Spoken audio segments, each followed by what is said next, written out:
Seguimos com o Liberdade de Opinião. Vamos conversar agora com o comentarista político Caio Coppola. Bem-vindo, Caio. Boa tarde. Boa tarde, Carla. Boa tarde, Rita. Boa tarde ao espectador da CNN.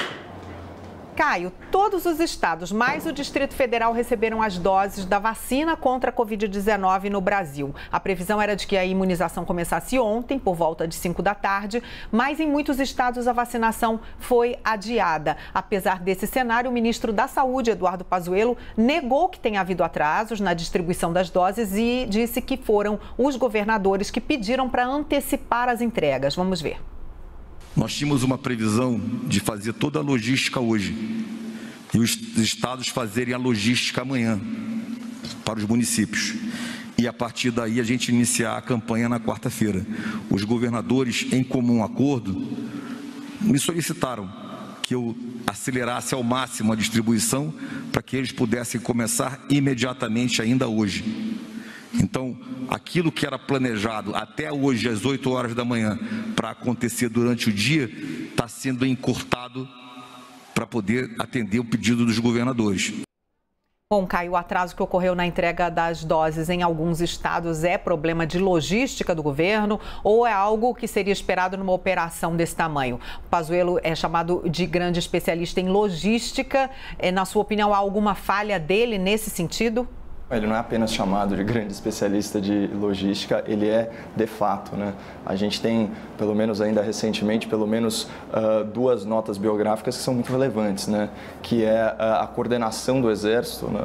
Isso durante as Olimpíadas de 2016, né? Ele foi reconhecidíssimo por esse trabalho, e também a Operação Acolhida, né? Com os refugiados da ditadura venezuelana aqui no Brasil. Mas enfim, eu queria já abrir fazendo aí uma nota de deferência, né? O nosso colega, querido Alexandre Garcia, que faz o Liberdade de Opinião aí pela manhã. Eu acho que ele definiu brilhantemente numa figura de linguagem o que aconteceu. Houve um atraso na antecipação, né? Então, como foi bem colocado aqui, antecipar esse esforço nacional de imunização foi uma decisão consensual, deu para perceber isso pelo tom do anúncio, né? E o consenso foi entre ministros e governadores, né? Inclusive foi uma decisão, como já está mais ou menos estabelecido, aparentemente improvisada ou impulsiva. E qual a finalidade, obviamente, além de já ir imunizando a população? Por que fazer isso nesse desacerto? Para ofuscar a ação intempestiva, a ação midiática do governador de São Paulo,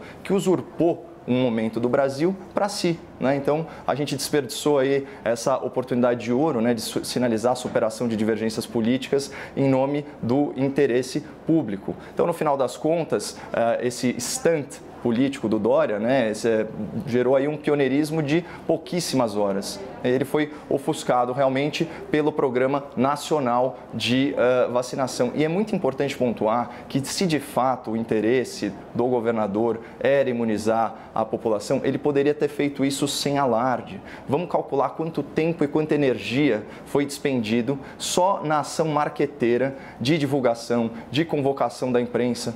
Então, todas aquelas horas trabalhadas, se elas tivessem sido empenhadas efetivamente em vacinar as pessoas, teria tido um resultado prático muito maior, mas o resultado que se queria era o resultado simbólico que ficou aí chamuscado, ofuscado pela ação dos outros governadores. Eu acho importante, a gente está falando de questões de logística, trazendo de novo para o governo de São Paulo. O espectador da CNN, bem informado, ele lembra, né, que o governador João Dória, ele divulgou que a vacinação começaria até 15 de dezembro, né, aqui em São Paulo. Depois, ele fez uma nova previsão, né, de que teria cerca de 11 milhões, se não me engano, 10 milhões e 800 mil doses até 31 de dezembro desse ano. E é um gestor público, né, que se gaba da sua organização, do seu planejamento, da sua capacidade de execução e critica o governo federal em sentido oposto. Agora, o que a gente percebe, né, inclusive no debate público e na cobertura da imprensa, é que não houve, naquela ocasião, críticas com essa mesma intensidade que se destinam agora para esse atraso da antecipação, no caso do ministro da Saúde. Então, aqui a nota é só ilustrar realmente o duplo padrão. E falando de planejamento, mais uma vez, bem planejada foi sim a coletiva de imprensa do governador de São Paulo, com direito ao uniforme novo, hashtag e todo esse tipo de coisa. E assim, vamos trazer um pouquinho para a nossa realidade, ter um pouco de empatia pelas pessoas na tomada de decisão. Né? Logística ela não é uma ciência exata, muito menos numa situação de pandemia. Você está sujeito aí a externalidades, né? Você tem questões de clima. Agora você tem questões de escassez, de interesses de outras nações. Por isso, na verdade, é uma grande vantagem a gente ter no Ministério da Saúde justamente um especialista em logística, com essa formação, e ainda por cima do Exército, né, que é a instituição que goza da maior credibilidade junto à população brasileira. O Supremo Tribunal Federal reagiu à afirmação do presidente Jair Bolsonaro de que a corte proibiu o governo federal de atuar no enfrentamento da Covid-19. Em nota, o Supremo afirmou que é responsabilidade de todos os entes da federação adotarem medidas em benefício da população brasileira. Isso significa que estados, municípios e a União devem determinar como vão atuar no enfrentamento ao novo coronavírus. Caio, na sua avaliação, o STF prejudicou o trabalho do governo no enfrentamento da pandemia e o Poder Judiciário interfere de forma negativa nas ações do Executivo? O que você acha? Bom, eu peço até licença me alongar um pouquinho mais, mas vamos começar retomando a fala do presidente da República, né, que ensejou essa nota do Supremo Tribunal Federal. Então, disse o Bolsonaro em entrevista ao apresentador José Luiz da Atena, aspas, que moral tem João Dória e Rodrigo Maia em falar em impeachment ou me acusar disso tudo que está acontecendo aí no Amazonas. Se eu fui impedido pelo STF de fazer qualquer ação em combate a coronavírus em estados e municípios, pelo Supremo Tribunal Federal, eu tinha que estar na praia agora tomando uma cerveja. Tá? Então, fazendo um recorte dessa fala do presidente, ele afirma que foi impedido pelo STF de atuar contra a Covid-19 em estados e municípios. Claro que se a gente adotar uma interpretação de texto literal, a informação soa incorreta, porque o governo federal pode sim e deve adotar medidas de impacto direto nas cidades, como, por exemplo, o envio de medicamentos e de equipamentos médicos. Inclusive, a União vem adotando medidas dessa natureza, como foi explicitado pelo governador do Amazonas, né, que ontem, em coletiva à imprensa, agradeceu e elogiou efusivamente a atuação do Ministério da Saúde na crise sanitária e na crise de abastecimento naquele estado. Portanto, o presidente ele conhece as suas atribuições e as suas eventuais contribuições práticas ao enfrentamento da pandemia, o que nos leva a uma conclusão óbvia sobre essa fala do Bolsonaro. É mais um exagero retórico. E considerando o contexto, né, da manifestação, então, em que o presidente inclusive ironiza a postura do STF, é evidente que ele fez referência a uma decisão bem específica do Supremo. Né? Então a gente sai agora do campo da interpretação de texto e volta aos fatos. Na ação direta de inconstitucionalidade número 6341, julgada pelo plenário do tribunal, né, em 15 de abril, né, do ano passado, o Supremo assegurou a autonomia de estados e municípios para decidirem de forma independente sobre questões de isolamento social, quarentena, locomoção por rodovias, portos e aeroportos, classificação de atividades essenciais, funcionamento de serviços públicos e restrição à circulação de trabalhadores. Ou seja, na hierarquia das normas, prefeitos e governadores não estão mais subordinados aos decretos do presidente da República, conforme havia sido determinado pela Lei Federal da Pandemia, aprovada em fevereiro pelo Congresso Nacional. Então eu vou dar uma prova disso aqui só para refrescar a memória do espectador.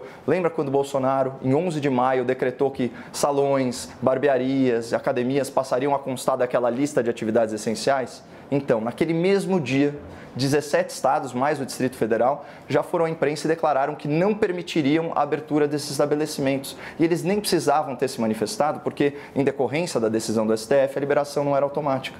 Então, trazendo um pouquinho aqui para a nossa vida real. Desde o dia 15 de abril, a Presidência da República, né, na qualidade de chefe do Poder Executivo Federal, perdeu a prerrogativa de determinar quem pode ou não pode trabalhar, como as pessoas podem ou não podem se locomover e quais serviços que devem ou não serem interrompidos em razão da pandemia.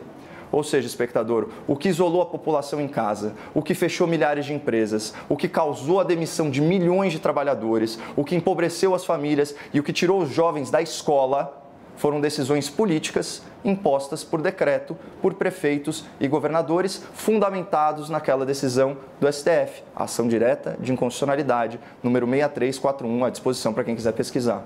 Então, assim, mesmo que mais uma vez ele tenha pecado pelo exagero, a declaração do presidente tem lastro na realidade. E os próprios atos formais do governo federal contrariam a ideia de que a União não tomou medidas fundamentais para o combate à pandemia, né?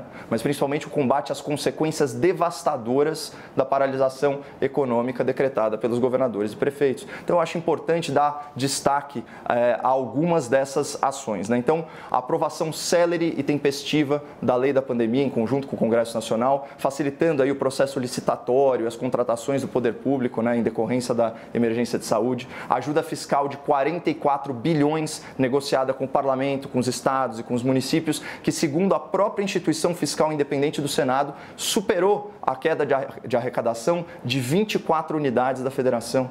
Teve o pagamento de mais de 250 bilhões a título de auxílio emergencial, é o maior programa de transferência de renda da história nacional. Isso para proteger quem? Os trabalhadores informais e as famílias vulneráveis. A linha de crédito via Pronamp, né, para financiar micro e pequenas empresas, que são as grandes empregadoras nacionais. Teve MP do Bem, né, por meio da flexibilização das regras trabalhistas, com redução de jornada, suspensão temporária dos contratos, salvou milhões de empregos formais. E, finalmente, o investimento na vacina da AstraZeneca e da Oxford, contemplando transferência de tecnologia para a Fiocruz, que é o que tudo indica, está há poucos dias de ser aplicada em território nacional e, registre-se, tem uma eficácia até maior que o imunizante alternativo já à disposição da população. Então, essas coisas todas, elas têm impacto positivo também em estados e municípios e, fundamentalmente, na vida das pessoas. Então, quando eu li hoje, né, as manchetes afirmando, aspas, STF desmente Bolsonaro, eu me vi obrigado a concordar em parte, porque, de fato,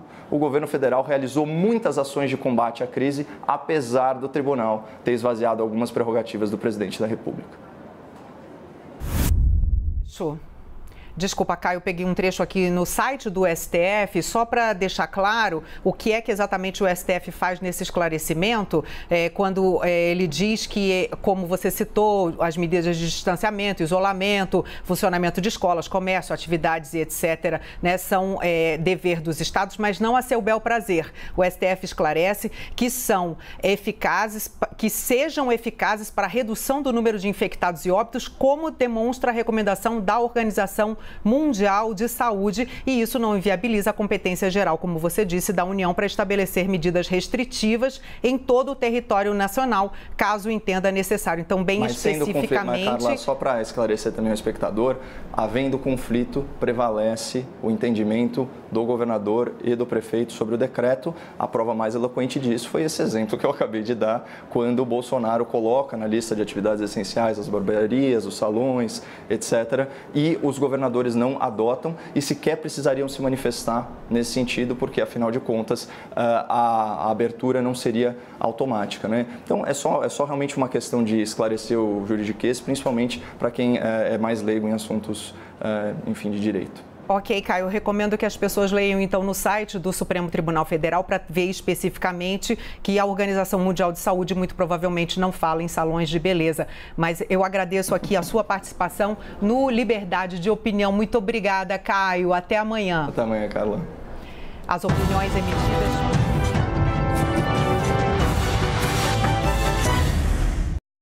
As opiniões emitidas pelos comentaristas do quadro não refletem necessariamente a posição da CNN.